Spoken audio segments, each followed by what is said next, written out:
Nadiskubre ng mga operatiba ng Police Regional Office Mimaropa ang isang pinaghihinalaang laboratorio ng iligal na droga sa isinagawang operasyon sa isang compound sa Puerto Galera, Oriental Mindoro. Ayon kay Police Brigadier General Jovencio Badua Jr., Regional Director ng Police Regional Office Mimaropa, ang operasyon ay bahagi ng pinaigting na kampanya ng kapulisan laban sa iligal na droga sa rehiyon. Isinagawa ang raid batay sa nakalap na intelligence information kaugnay sa umano'y operasyon ng clandestine drug laboratory sa nasabing lugar.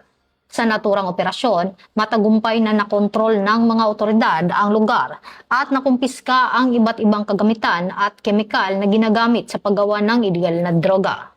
Patuloy naman ang isinagawang investigasyon upang matukoy ang iba pang sangkot sa operasyon sa nasabing laboratorio. Gayon din ang posibleng lawak ng distribusyon ng mga ipinagbabawal na sangkap. Muling iginiit ng Police Regional Office Mimaropa ang kanilang mahigpit na panindigan laban sa iligal na droga at tiniyak ang pagpapatuloy ng mga operasyon upang mapanatili ang kapayapaan at kaayusan sa rehiyon.